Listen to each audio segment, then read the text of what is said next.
Здравствуйте, товарищи! Хотя бы раз в жизни каждый из вас наверняка посещал другой город в качестве туриста. И если так, то вам наверняка знаком формат, в котором гиды рассказывают о чем-либо. Именно в таком формате я, Олег Маслов и коллектив «Перемен» хотим сегодня рассказать вам о местах, имеющих особое значение для коммунистов, хранящих память о подвигах рабочих и их авангарда, большевиков. Но перед тем, как начнется наше с вами небольшое путешествие, подпишитесь на канал «Перемен» в Телеграме. Туда мы выкладываем классово острые новости российского и международного масштаба, выходим на связь с аудиторией, публикуем анонсы роликов и дублируем сами ролики для удобства просмотра без VPN. QR-код на экране, ссылка в описании.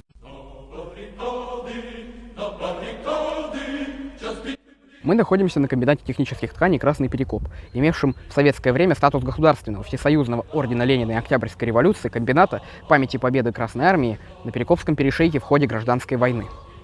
Сейчас это место посещают все больше туристов, но только из-за творческих пространств внутри опустевших цехов фабрики. А при этом фабрика эта примечательна другим.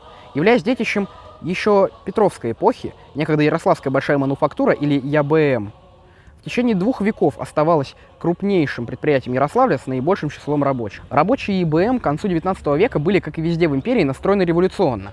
Да настолько, что первые в Ярославле телеграфные линии были протянуты между мануфактурой, губернским правлением и городской полицией. Надо сказать, линии эти довелось использовать не раз. В период с 1880 года по 1916 рабочие Ярославской большой мануфактуры 36 раз, то есть в среднем раз в год, выступали с требованиями к фабрикантам. В третий случай посредством всеобщей стачки.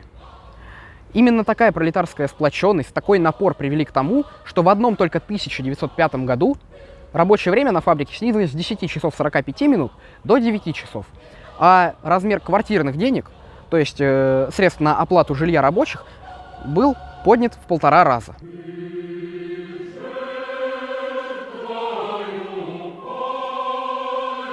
Но на деле не все было так радужно. В 1895 году на ЕБМ произошла всеобщая забастовка, вызванная инициативой управляющих понизить расценки на производимые ткани, следовательно, понизить заработную плату. Ни руководство завода, ни полиция и жандармы, ни даже губернатор, приехавший лично, не смогли остановить активно бастовавших рабочих. Тогда фабриканты в смычке с царской властью прибегли к радикальным мерам. Был объявлен локаут, то есть увольнение всех трудящихся, а на подавление рабочих был выслан раскрутированный тогда в Ярославле Фанагорейский гренадерский полк. Забастовка была подавлена очень быстро и с немалыми жертвами. Советские рабочие, дети и продолжатели дела рабочих до революционного времени, установили на старом Донском кладбище памятник всем жертвам забастовки на мануфактуре, к тому времени ставшей уже фабрикой «Красный Перекоп».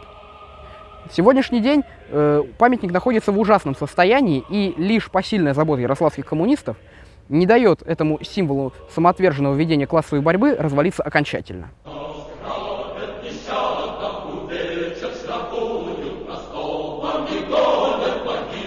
Перед нами ярчайший пример попустительства капитализма, его безразличного отношения к наследию трудового народа. Вот это мукомольный завод. Паровая мельница Крахоняткиных была возведена в 1848 году по проекту, лично одобренному императором Николаем I.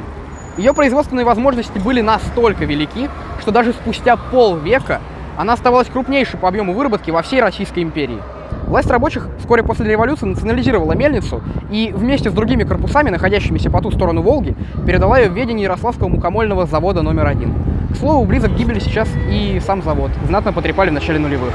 За мельницу уже довольно долгое время идет борьба. Строительные компании не раз покушались на эту землю, но под давлением общественности отступали. На данный момент поднят вопрос о реставрации здания. Но кто его знает, что скрывается за этим предлогом.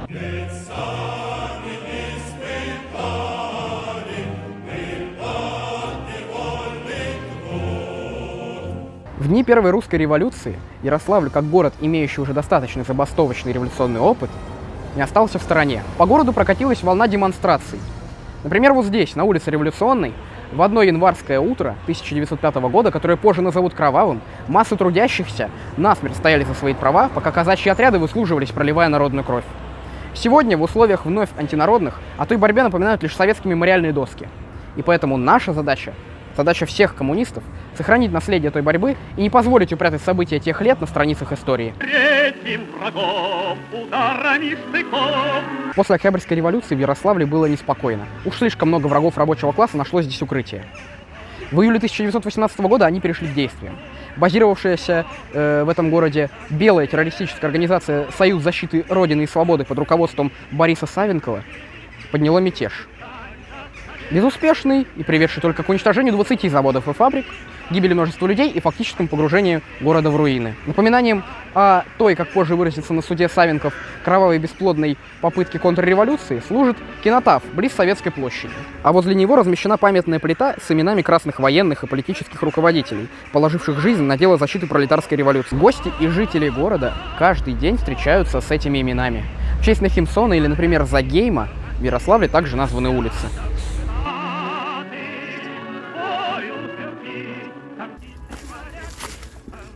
В свою очередь, погибших гражданских лиц и солдат РККА захоронили здесь, в братской могиле на историческом Леонтьевском кладбище. Неподалеку расположен вокзал Ярославль-Главный.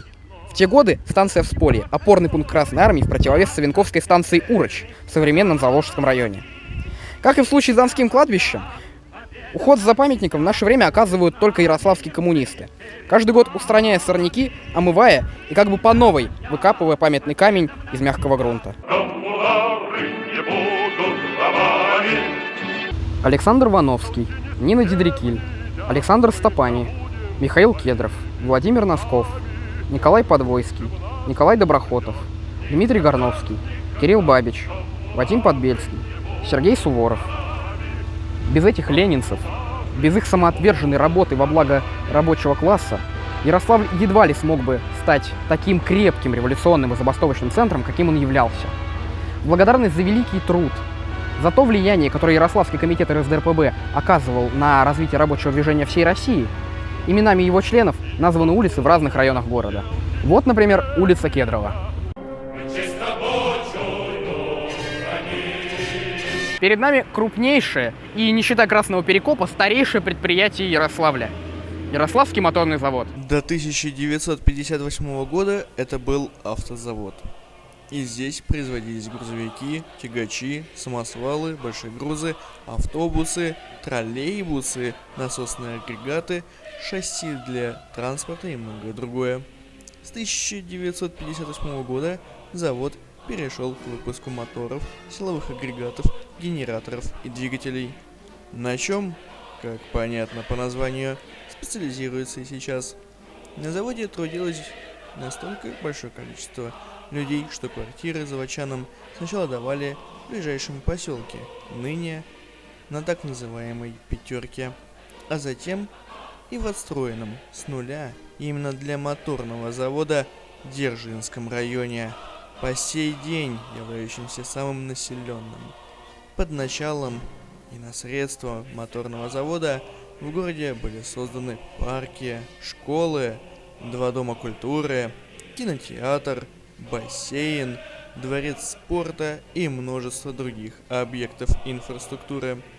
На данный момент ЯМЗ не может похвастаться чем-то подобным, поскольку является всего лишь дойной коровой группы ГАЗ, входящей в холдинг «Русские машины» олигарха Дерипаски. При годовом обороте в 13 миллиардов рублей заводские корпуса разваливаются, а заработные платы были и остаются довольно скудными. В общем, капитализм в миниатюре.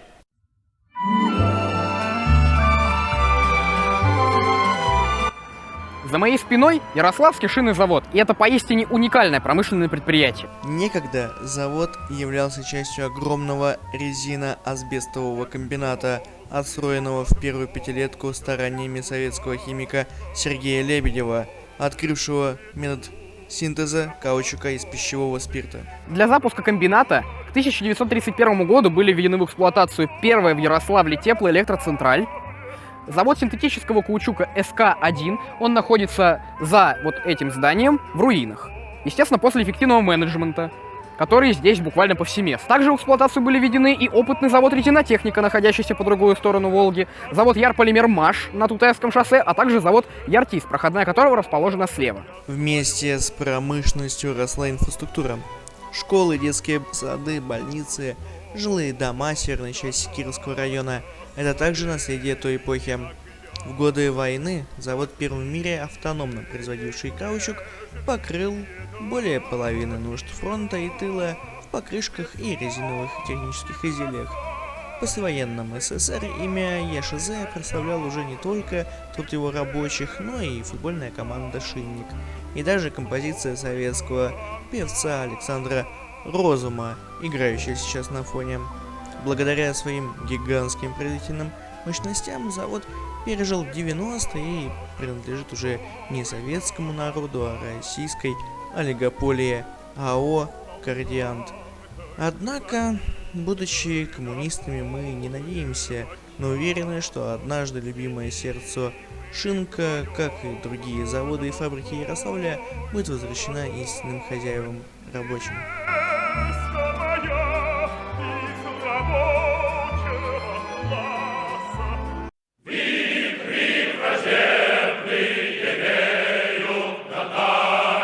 Ну и последнее место, последняя точка нашего путешествия – это некогда Семеновская, а ныне Красная площадь.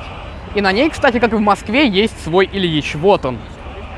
Он сооружен в 1934-1939 годах на средства, собранные ударниками труда Ярославля. Открытие памятника состоялось 26 декабря 1939 года в ознаменовании 60-летнего юбилея Иосифа Сталина. На площади в тот день собралась рабочая демонстрация, присутствовало руководство города, которое, кстати, проживало в здании позади памятника Ленина, так, в знаменитом доме с аркой. От Красной площади лучами тянутся улицы, ведущие к Октябрьской площади, к площади Волкова, к Советской площади, к набережной Волги и, что символично, к промышленным районам. Мы надеемся, что это видео было для вас и увлекательным, и познавательным. Позади у Ярославля многие годы пролетарской борьбы, но надеемся дальше больше. Но пока этот город просто ждет. Ждет своих героев и своих перемен.